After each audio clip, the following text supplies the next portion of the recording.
Welcome to the Folktale Project. This is Dan Scholz. This week, we're headed to France for our new stories, and in fact, Charles Perrault is going to be bringing us these tales. But unlike other weeks, there's only 2 stories this week. 3 episodes, but 2 stories, and the first is a bit of a retelling. It's a story that I've told before, but this one, I really prefer this version of it. This translation. And our second story will take place over 2 episodes. That's going to be a surprise for Wednesday. This is The Fairies. Once upon a time there lived a widow with 2 daughters. The elder was often mistaken for her mother, so like her was she both in nature and in looks. Parent and child being so disagreeable and arrogant that no one could live with them. The younger girl, who took after her father in the gentleness and sweetness of her disposition, was also one of the prettiest girls imaginable. The mother doted on the elder daughter, naturally enough, since she resembled her so closely, and disliked the younger one as intensely. She made the latter live in the kitchen and work hard from morning till night. One of the poor child's many duties was to go twice a day and draw water from a spring a good half-mile away, bringing it back in a large pitcher. One day, when she was at the spring, an old woman came up and begged for a drink. "Why, certainly, good mother," the pretty lass replied. Rinsing her pitcher, she drew some water from the cleanest part of the spring and handed it to the dame, lifting up the jug so that she might drink more easily. Now, this old woman was a fairy, who had taken the form of a poor village dame just to see how far the girl's good nature would go. "You are so pretty," she said, when she had finished drinking, "and so polite, that I am determined to bestow a gift upon you. This is the boon I grant you. With every word that you utter there shall fall from your mouth either a flower or a precious stone."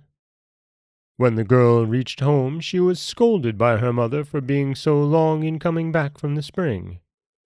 "I'm sorry I've been so long, mother," said the poor child.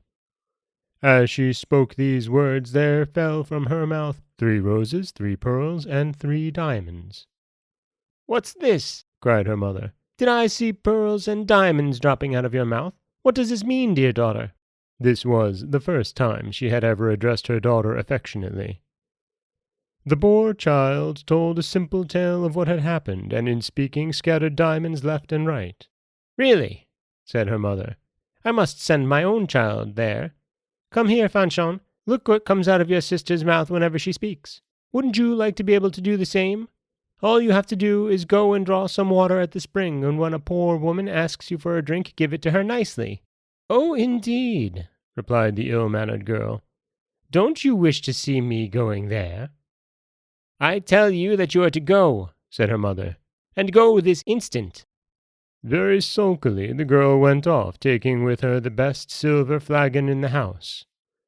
No sooner had she reached the spring than she saw a lady, magnificently attired, who came toward her from the forest and asked for a drink. This was the same fairy who had appeared to her sister, masquerading now as a princess in order to see how far this girl's ill nature would carry her. "Do you think I have come here just to get you a drink?" said the loutish damsel arrogantly.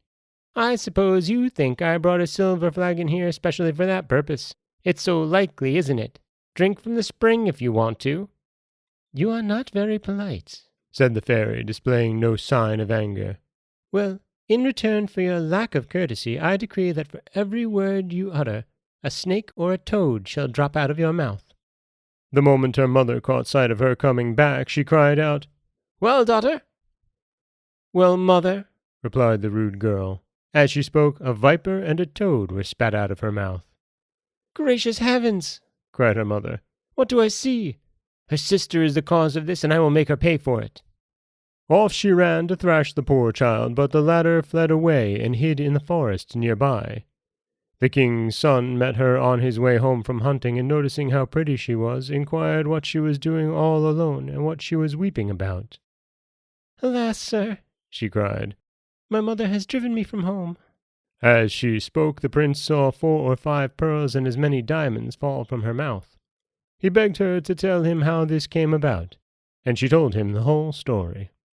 The king's son fell in love with her, and reflecting that such a gift as had been bestowed upon her was worth more than any dowry which another maiden might bring him, he took her to the palace of his royal father and there married her. As for her sister, she made herself so hateful that even her mother drove her out of the house. Nowhere could the wretched girl find anyone who would take her in, and at last she lay down in the forest and died. And that is Charles Perrault's story of the Fairies. And as I said, we've read versions of this before, but I really like this translation. There's something about the way that the older sister, the rude sister, is written that I just enjoy so much. This is Dan Scholes for the Folktale Project. Don't forget that you can subscribe to the podcast on Apple Podcasts, Stitcher, Google Play, Overcast, anywhere you like to get your podcasts. You can follow us on Twitter at Folktale Project. You can find us on Auto Radio, TuneIn Radio, iHeartRadio, Spotify, anywhere you like to listen. And you can always head over to folktaleproject.com, where you'll find a new story waiting for you every Monday, Wednesday, and Friday.